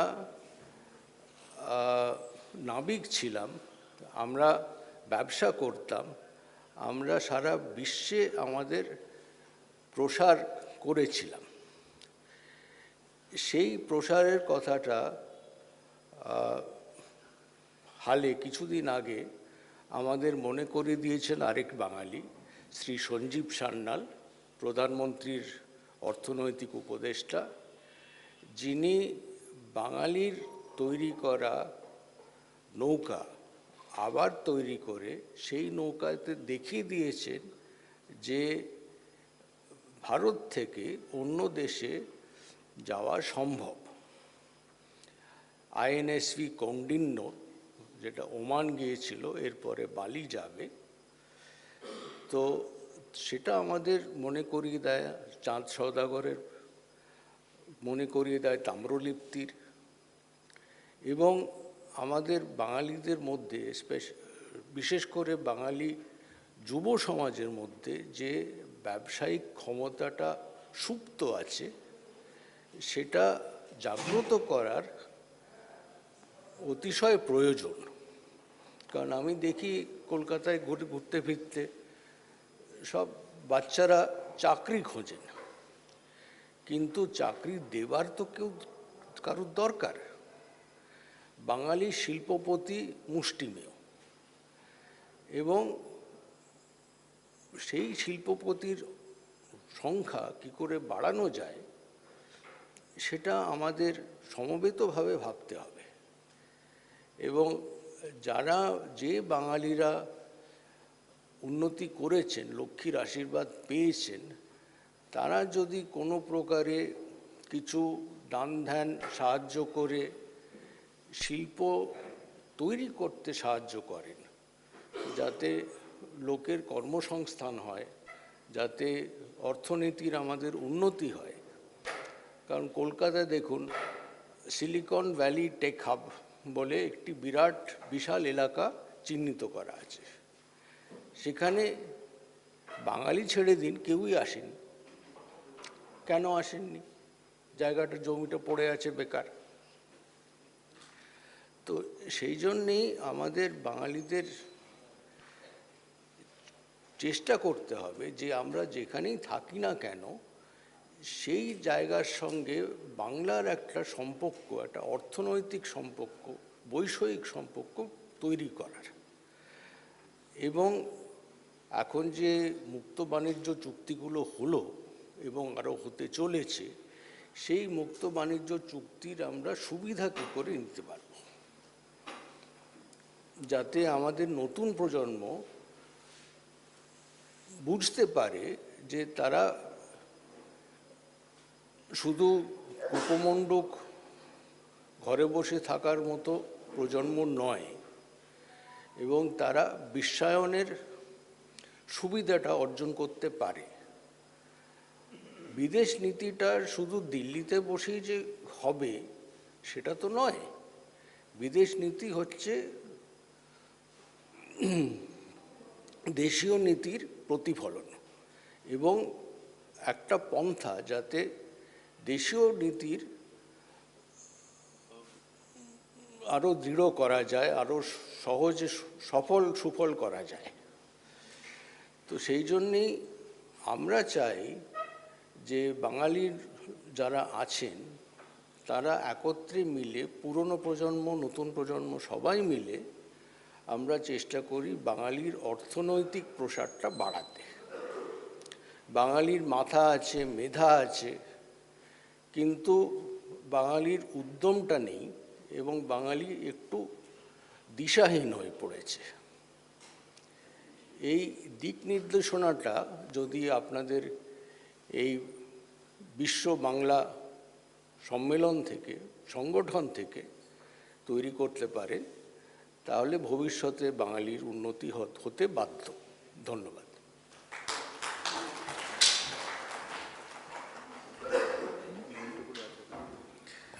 অনেক ধন্যবাদ মাননীয় রাষ্ট্রদূত সর্বজিৎ চক্রবর্তী মহোদয়কে।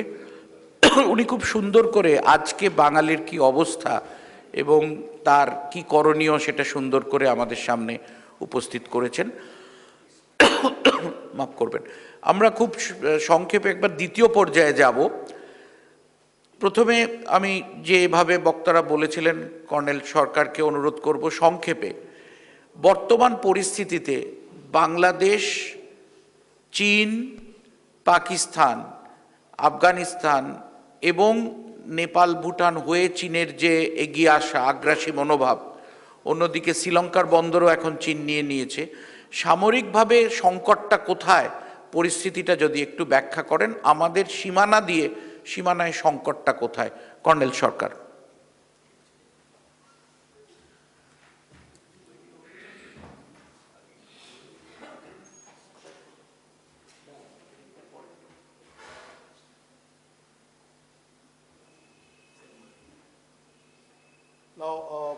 আমি এই বিষয়টাকে স্টেট কান্ট্রি ওয়াইজ আমি হ্যান্ডেল করার চেষ্টা করব।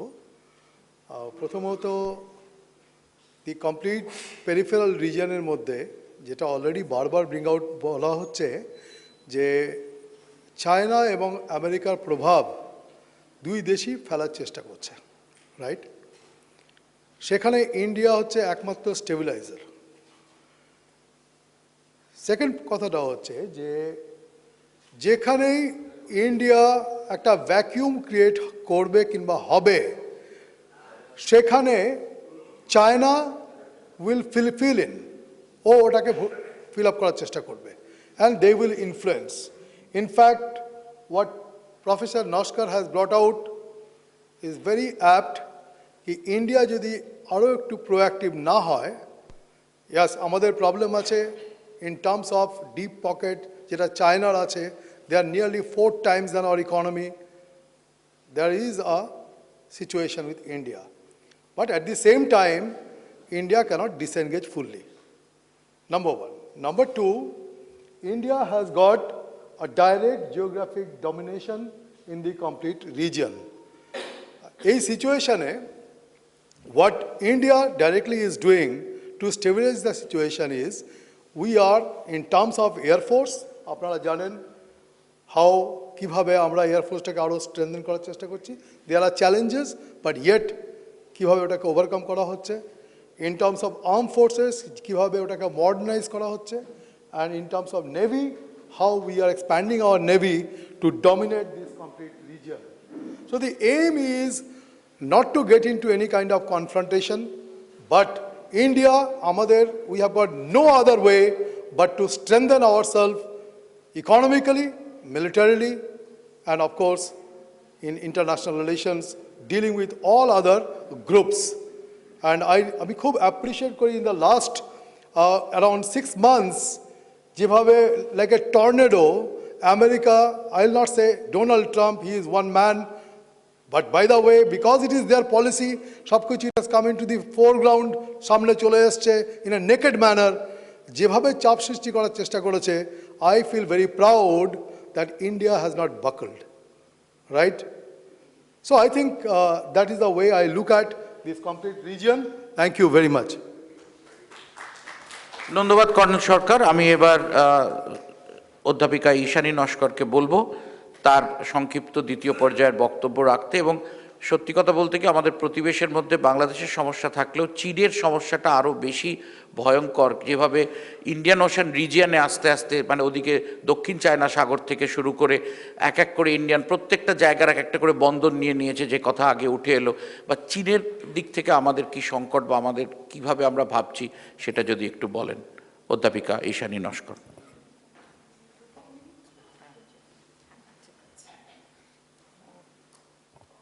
ধন্যবাদ। আমাকে সঞ্চালন মহাশয় যেভাবে বলতে বলছেন সেটা একটু দীর্ঘ হয়ে যাবে, কিন্তু আমি একটু ছোট করে ওর ইচ্ছের বক্তব্যের নিরিখে কথা বলার চেষ্টা করি। যে দেখুন, চীনের সঙ্গে আমাদের যে সমীকরণটা আছে বা আমাদের যে সম্পর্কটা আছে, সেই সম্পর্কের মধ্যে একটা অস্বস্তি নিরন্তর কাজ করে, এটা অস্বীকার করার কোনোই উপায় নেই। কেমন? আমি আগেই বলেছি যে দুটো বিরাট শক্তি পাশাপাশি সহাবস্থান করলে তার মধ্যে প্রতিযোগিতা এবং দ্বন্দ্ব থাকার আশঙ্কা আছে, এবং পৃথিবীতে এরকম নয় যে প্রতিবেশীদের মধ্যে ঝগড়াঝাটি হয় না। প্রচুর প্রতিবেশীদের মধ্যে, অনেক রাষ্ট্রের মধ্যে যুদ্ধও ঘটে গেছে, আমাদের ক্ষেত্রেও যুদ্ধ ঘটে গেছে। কিন্তু একটা ফান্ডামেন্টাল জিনিস বোধহয় আমরা সবাই সচেতন হওয়া উচিত, যে ভারত এবং চীনের সম্পর্কের মধ্যে জটিলতার কারণটা হচ্ছে আমাদের যে অবস্থান এবং আমাদের যে চিন্তাভাবনা, তার মধ্যে মৌলিক পার্থক্য আছে। দু একটা আমি এখানে কথা বলি। দেখুন, চীন এবং ভারত, আমি আগেই বলেছি, দুটো প্রাচীন সভ্যতা। এই সভ্যতার একটা আলাদা ক্যাপিটাল আমরা বলি পুঁজি আছে, যেটা দুটো রাষ্ট্রের কাছেই সমানভাবে আছে। কারেক্ট? 40-এর দশকে দুটি রাষ্ট্রই কিন্তু তারা তাদের মতন করে কলোনিয়ালিজমকে এনকাউন্টার করেছে, অর্থাৎ তারা তাদের মতন করে উপনিবেশের কালটা তারা কাটিয়েছে, এবং তার প্রভাব আলাদা করে তাতে আমরা দেখতে পাই সমাজে, তাদের সমাজ ব্যবস্থার মধ্যেও দেখতে পাই।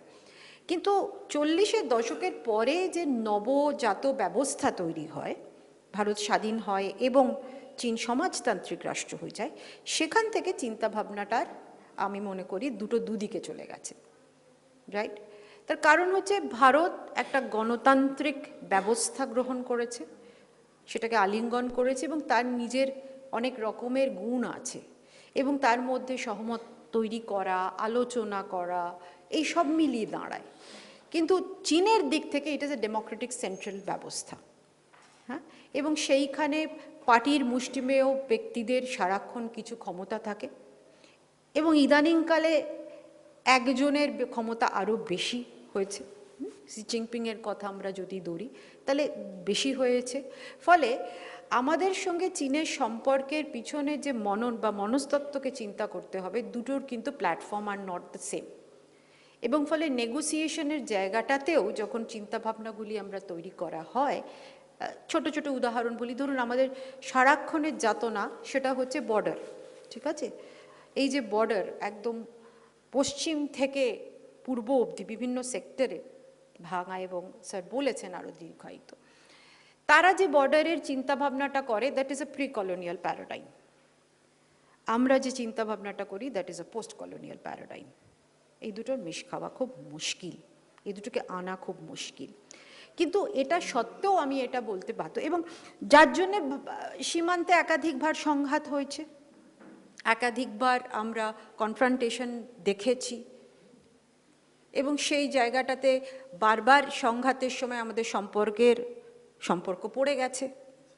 লেটেস্ট হচ্ছে গালওয়ান, যেটা নাকি ধরে নেওয়া হয় 1962 পর থেকে সবচেয়ে বড় in terms of loss of human life এবং রেজিস্ট্যান্সের দিক থেকে এইটা সবচেয়ে বড় ধরা, যার জন্য আমাদের সম্পর্কটা 1920 পর থেকে অনেকটা নিচে পড়ে যায়। আমাদের অর্থনৈতিকভাবে আমরা অনেকটা পিছিয়ে আসি, অন্তত আমরা ঘোষণা করি আমরা সম্পর্ক রাখতে চাইছি না, এবং যে জিনিসটা ইদানিং সরকার, যে সরকার আছে কেন্দ্রে, তারা বলে যে বর্ডার এবং বাকি সম্পর্ককে আমরা আলাদা করতে চাইছি না।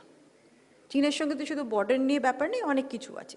কিন্তু এটা আপনারা জানলে অবাক হবেন, আমার ধারণা অনেকে এখানে গুণী মানুষ জানেন, যে in spite of the border problem আমাদের কিন্তু ব্যবসা চলতে থাকে। আমাদের ব্যবসার মধ্যে কিন্তু খামতি বা স্তব্ধতা আসেনি। কিন্তু এখানেও একটা গল্প আছে। এই সম্পর্কের এই যে ব্যবসায়িক সম্পর্ক, আমাদের India China relationship is very interesting. আমি বলেছি জিওপলিটিক্যাল কন্টেনশন আছে, আর যে না ইকোনমিক্স আসবে, গল্পটা কিন্তু আলাদা। কারেক্ট? এবং ভারতের সঙ্গে চীনের সম্পর্কে আমাদের ব্যালেন্স অফ ট্রেড ভীষণ রকমভাবে ওলটপালট হয়ে আছে। This is the biggest challenge. এবং এইখানে আমি আমার অভিজ্ঞতা ছোট্ট করে বলি। আমি না হলেও না করে 8-10 বার তো চীন গেছি।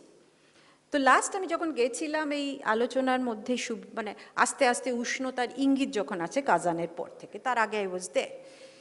এবং এই নিয়ে আলোচনা হয় যে আমরা কেন ব্যবসা করতে চাইছি, মানে আপনাদের সঙ্গে ব্যবসা করব কারণ আমরা তো ব্যালেন্স অফ ট্রেডটা আমাদের বিরুদ্ধে যাচ্ছে, কারণ আমরা প্রচুর ইম্পোর্ট করছি আর এক্সপোর্ট সেই তুলনায় নগণ্য, কেন করব। তারা যে গল্পটা দিল খুব ইন্টারেস্টিং, এবং এটা আমি মানে শুনে ভাবলাম যে আচ্ছা তারা এইভাবেই ভাবে হয়তো, যে তারা তাদের অভিজ্ঞতাটা আমাকে বললেন। সেখানে বিউরোক্র্যাটস ছিলেন, ইকোনমিস্ট ছিলেন, নানা রকমের মানুষজন ছিলেন। তারা বলতে আরম্ভ করলে, এবং সে ব্যাপারে তারা একমত, যে আমরা যখন রিফর্মস শুরু করেছি, অর্থাৎ চীনের যখন সংস্করণ প্রক্রিয়া শুরু হয়েছিল, which was in the early 80s, হ্যাঁ, থাং জিয়াওপিং আসার পরে, তখন কিন্তু আমরাও অনেক হোঁচট খেয়েছি, আমরাও অনেক ধাক্কা খেয়েছি। খেতে খেতে আমরা এখন একটা অর্থনৈতিক জায়গায় দাঁড়িয়েছি, মজবুতি এসেছে আমাদের। সো দ্য আইডিয়া ইজ তোমাদেরকেও এই ধাক্কাটা খেতে হবে। সো এইখানেও কিন্তু মাথায় রাখতে হবে ভারতের অর্থনীতি, at least in terms of Chinese অর্থনীতি, 10 বছর পিছিয়ে, বিকজ তাদের economic reforms is in the early 80s, আমাদেরটা শুরুয়াত হয়েছে 1990s-এ। এবং আমি বারবার বললাম, decision making in China is very different, decision making in India is very different, ঠিক আছে? তো ফলে আমরা কি, আমাদের নিরন্তর কিন্তু ট্রেড ডেফিসিট, ট্রেডও বাড়ছে কিন্তু ডেফিসিটও বাড়ছে। ডেফিসিট কেন বাড়ছে? তার কারণ হচ্ছে আমাদের উন্নয়নের জন্যে যা উপাদান উপকরণ দরকার, কাঁচামাল থেকে, ফ্রম লেভেল 3, টায়ার 3 থেকে টায়ার 2, 3টে টায়ার হয়, ঠিক আছে, ইন্টারমিডিয়েট, টায়ার 3, টায়ার 2, এটার জন্যে আমরা চীনের ওপর ভীষণ রকমভাবে নির্ভরশীল, ভীষণ রকমভাবে নির্ভরশীল। টেকনোলজি, কাঁচামাল, আপনারা হয়তো জানেন না, বা জানেন যারা হয়তো মেডিসিনের জগতে আছেন, পেনিসিলিনের একচেটিয়া পেনিসিলিন জি, যে গ্রাম ব্যাকটেরিয়াকে নিরন করে, অনেক ওষুধের সঙ্গে সঙ্গে অ্যান্টিবায়োটিক্স, প্রায় চীনের একচেটিয়া আধিপত্য। And they call it non competitive pricing. Non competitive pricing মানে আরও অনেকে, তারা অনেক কোম্পানিজ আছে অন্য দেশে, অন্য রাষ্ট্রে, যারা এটা দেয়, কিন্তু তা সত্ত্বেও আমরা চীনের কাছ থেকে মানুষ কেনে। কেন কেনে? বিকজ তারা ধারে দেয়, ধারে দেয়। এবং কেন চীন ব্যবসায়ীরা ধারে দেন? তার কারণ হচ্ছে they get support pricing from the government. They are all state owned enterprises. একইভাবে সেমিকন্ডাক্টরসের ক্ষেত্রে, সোলার প্যানেলসের ক্ষেত্রে, টেলিকমিউনিকেশনসের ক্ষেত্রে, they get a lot of support. আমরা আত্মনির্ভর ভারতের কথা তো বলছি, তো আত্মনির্ভর হওয়ার জন্যে আমাদেরকেও কিন্তু ইকোনমিক প্ল্যানিংটাকে সেইভাবে ভাবতে হবে। We are thinking of small scale import substitution production. China is thinking of creating technology oriented production with high end technology quality. এখন ইনোভেশনের স্তরে চলে গেছে। কাজে আমাদের চিন্তাভাবনা, when we interact with China, has to change. তার দুটো দিক আছে, এটা বলে আমি শেষ হব। একটা হচ্ছে যে we have to diversify our products. আমরা যে প্রোডাক্টসগুলি চায়নার সঙ্গে করি, that is basically resource raw materials based. আমাদের হাই এন্ড টেকনোলজি চায়না অবধি যায় না, অথচ আমরা স্পেস টেকনোলজিতে এত ভালো, একাধিকভাবে আমরা যান পাঠিয়ে দিচ্ছি মহাকাশে। we don't do it. কেন করি না আমরা জানি না। এবং আমাদেরকে আস্তে আস্তে বিভিন্ন এইখানে আত্মনির্ভর ভারত অন্যান্যদের সঙ্গে এই লিয়াজও কাজ করতে হবে। চাইনিজরা কিন্তু when they see কম্পিটিশনটা কন্টেনশনে যাচ্ছে, they will resist. একটা ভালো গল্প বলছি, সেটা হচ্ছে আমাদের যে টানেল বোরিং মেশিন হয়, এই যে আমরা নানা জায়গায় টানেল বানাচ্ছি, সেই টানেল বোরিং মেশিন অ্যাকচুয়ালি হ্যান্ডস্ক্র্যাপ বলে একটা জার্মান কোম্পানি করে, রাইট? কিন্তু তার production sector is in Guangzhou, is in China. So যখন আমরা বোরিং টানেলটা কিনতে যাই বা আমরা ওই মেশিন চাই, চাইনিজরা বলে দেবো না। বিকজ কেন করছি? কারণ আমরা টানেলসগুলো বর্ডারের কাছে করার চেষ্টা করছি। দে আর স্টপিং ইউ। সো যখন অর্থনৈতিক কম্পিটিশন থাকবে, চাইনিজ আর অ্যাহেড, কিন্তু যখনই এটা জিওপলিটিক্যাল, জিও স্ট্র্যাটেজিক কম্পিটিশনে পরিণত হবে, দে উইল কন্টেন্ড। তখন কিন্তু তারা বিবাদ করবে। যতক্ষণ বিবাদ হবে না, প্রতিযোগিতা হবে। This is the exact case of BRI, sir. কেউ বিআরআই বলছিলেন, আমি এটা ঠিক স্যার, মানে দীর্ঘভাবে বোঝালেন যে বিআরআইটা আস্তে আস্তে সবাই অর্থনীতি করায়ত্ত করছে। But if you go to দক্ষিণ পূর্ব এশিয়া, যেখানে বিআরআইয়ের প্রকোপ আরও বেশি, সেখানে কিছু রাষ্ট্র আছে যারা বলেছে আমরা পিপিপি মডেলে কাজ করব, তোমাদের কাছ থেকে ধার নেব না। Correct? Thailand is one very good example. তারা কিন্তু পুরোটাই পিপিপি মডেলে ধার নিয়ে টাকা নিয়ে নিজেরা নিজেদেরটা করছে এবং Chinese have less stake. But if you go to Laos and Cambodia, সেখানে কিন্তু the Chinese stake is higher. তো you have to learn to negotiate with the Chinese. তারা খুব কিন্তু আমি মনে করি তাদের মতো ক্যাপিটালিস্ট ব্যবসায়ী আর কোথাও পাওয়া যাবে না এই মুহূর্তে। So this is one way. And the second way is the American US trade deal. Thankfully আমরা কিছু কিছু ডিলস করছি। এইটা অ্যালাউ করবে যে যেখানে যেখানে আমরা ট্রেড রেস্ট্রিকশনসের সময়, চাইনিজরা কিন্তু নন ট্যারিফ ব্যারিয়ার্সের ফ্যান্টাস্টিক। এবং আরেকটা প্রবলেম আছে, আমরা ভাষাগতভাবে আনফর্চুনেটলি বলতে খারাপ লাগছে, আমরা কিন্তু চাইনিজ ভাষাতে অত এক্সপার্ট নেই। সো তাদের যাবতীয় কাগজপত্র চাইনিজ ল্যাঙ্গুয়েজে লেখা এবং নানা রকমের ফাইটোস্যানিটারি ইত্যাদি দেখিয়ে নাকচ করে দেবে। এনটিবিজ আর সাংঘাতিক চাইনিজদের, ট্যারিফ লাগেই না, এনটিবিজেই শুয়ে দেবে। আমেরিকানরা তাই জন্য এখন চাইনিজ শেখার জন্য পাগলের মতো স্কুল খুলছে, যে চাইনিজ শিখতে হবে, বাবা কী লেখে ওতে অন্তত জানতে হবে কেন আমার ব্যবসা নাকচ হতে চলেছে। So we need to bring that up. Chinese language শিখতে হবে, জানতে হবে, পড়তে হবে, because they are not going to be, এটাই ওদের হাতিয়ার যে আমাদের ভাষাতে শেখো নালে এসো, সিম্পল কথা। সো লাস্ট পয়েন্ট হচ্ছে, তার মানে আমাদেরকে দুটো পথে করতে হবে। একটা হচ্ছে চাইনিজদের সঙ্গে আমাদের ট্রেড টার্মসগুলোকে আরও পরিষ্কার করে নেগোশিয়েট করতে হবে, কারণ আমরা value chains, Chinese value chains থেকে আমরা নিজেদেরকে মুক্ত করতে পারবো না, that is the fact. PLI আমাদের যে প্রোডাকশন লিঙ্কিং ইনিশিয়েটিভ হেনতান আমরা করেছি, we can not dissociate. Chinese global chains are everywhere, আমরা ডিসোসিয়েট করতে পারবো না, আমরা বোকার মুলুকে বাস করছি। But at the same time আমাদেরকে অল্টারনেটিভ ট্রেড ফ্রেমওয়ার্কস খুঁজতে হবে, এন্ড সেই ক্ষেত্রে European framework is very good, এই মুহূর্তে যেটা এসেছে। The American framework is very good.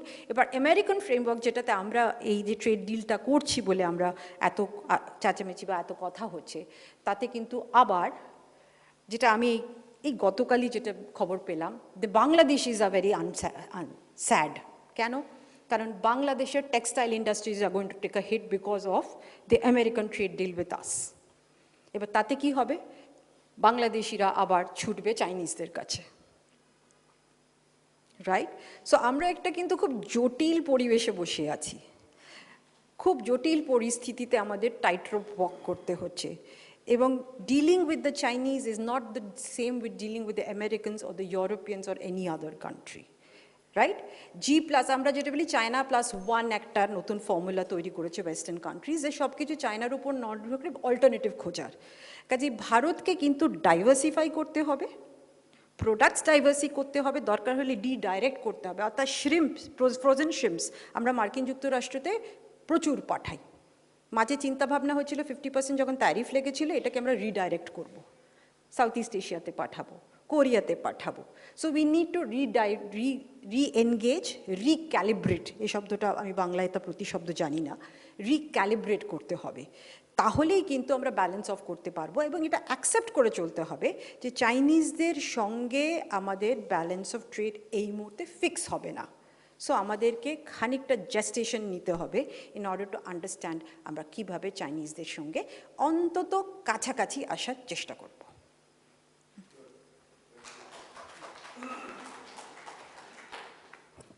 একদিকে নিরাপত্তা, একদিকে প্রতিরক্ষা, তারপরে অর্থনীতি। কিভাবে এই ভূরাজনৈতিক পরিস্থিতিতে অর্থনীতিটা গুরুত্বপূর্ণ ভূমিকা পালন করে সেটা আপনারা শুনলেন। মাননীয় রাষ্ট্রদূত বলেছেন যে তার বক্তব্যের থেকে তিনি মনে করছেন যদি কেউ আপনারা প্রশ্ন করতে চান, বিশেষত ছাত্রছাত্রী যারা আছেন, তাহলে ওরা খুশি হবেন। আর যদি প্রশ্ন করতে না চান, তাহলে আমাদের আজকের এই অধিবেশন এখানেই আমরা শেষ করব। হ্যাঁ, নিশ্চয়ই। ডক্টর বিশ্বজিৎ দাস সাংবাদিকতার অধ্যাপক এবং বিশিষ্ট সঞ্চালক এবং বিশেষজ্ঞ। সকলকে ধন্যবাদ। আমি দুটি প্রশ্ন করব, কর্নেল স্যারকে করব এবং ঈশানী ম্যাডামকে করব।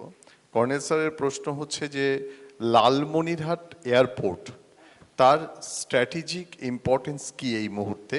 কারণ শোনা যাচ্ছে যে চীন তাদের কিছু কিছু এয়ারক্রাফট সেখানে এসে রেখে দিচ্ছে, এটা শোনা যাচ্ছে যে লালমনিরহাট এয়ারপোর্টের সঙ্গে আমাদের প্রক্সিমিটি অত্যন্ত কম।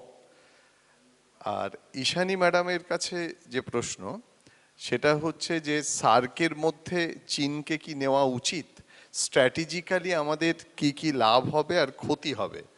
আর একটা ইনকুইজিটিভনেস, যে সব ভাষা শিখছে আমাদের দেশের মানুষ, চীন দেশের ভাষা কেন শিখছে না, তার কারণ কি শুধুমাত্র টোনাল ল্যাঙ্গুয়েজ বলে, অনেক কঠিন বলে, না হলে কাজের সুযোগ যারা ফ্রেঞ্চ শিখছে, স্প্যানিশ শিখছে তাদের আছে, কিন্তু চীনের ভাষা শিখছে না কেন? ওকে, এগেইন আমি জিওগ্রাফিতে চলে যাচ্ছি। Quickly I will address Lalmonirhat in proximity Siliguri corridor, right? And যা ইনপুট পাওয়া গেছে সেটা হচ্ছে ওখানে একটা এরিয়াতে অ্যাবান্ডেন্ট এয়ারপোর্ট ফাংশনাল ছিল না, চীন ওটাকে আরও ফাংশনাল করার চেষ্টা করছে, তাদের কিছু মনিটরিং ইকুইপমেন্টসগুলো ইনস্টল করার চেষ্টা করছে। অ্যাট দি সেম টাইম ওটার সঙ্গে কানেক্ট করে যে last 6 months 1 year mister Yunus উনি বই গিফট করছেন যার মধ্যে ম্যাপ লার্জার বাংলাদেশ, আবার ন্যারেটিভ ওয়ার্ক করছে, চায়নার কাছ থেকে নিশ্চয়ই ভালো করে শিখেছে ওরা, যারা ওরা বলছে যে না মানে there is a threat to the Indian north east because the guardian of Bay of Bengal is Bangladesh, so therefore they are talking kind of a corridor through and through. These are the narrative build up korche, right? Okay. We are forgetting one thing. I mean, the way ei muhurte Indian army is positioning, already positioned. আমি তো বলছি যে let them do something in the Lalmonirhat side, try to do something in Siliguri corridor.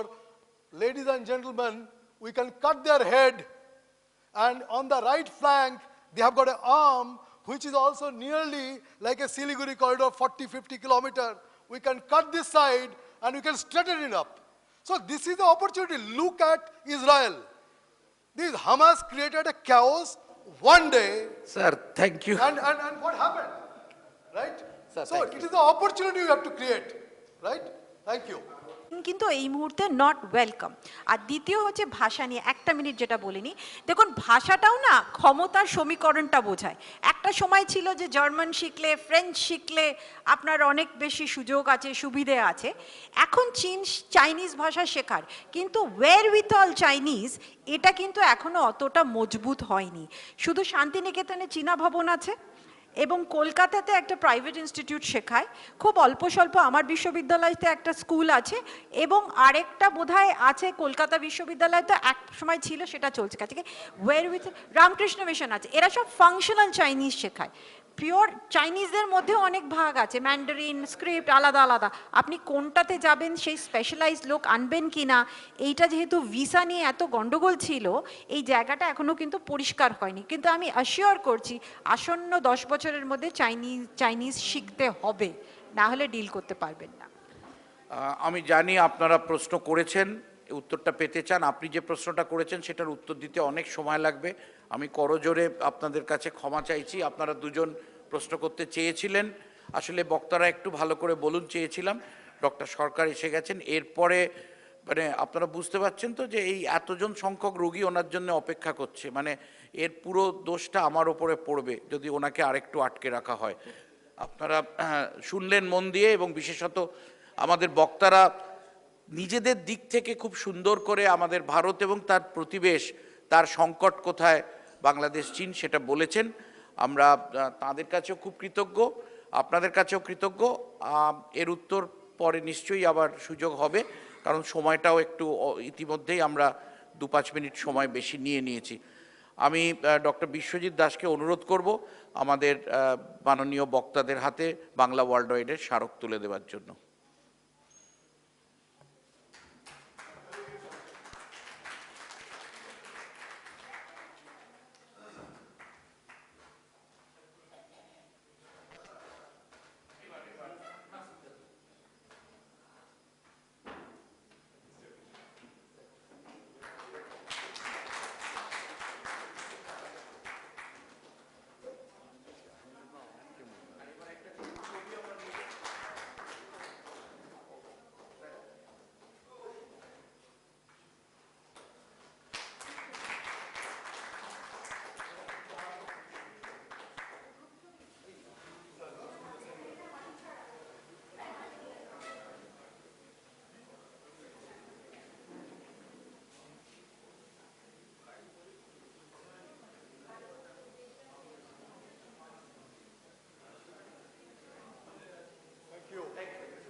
You.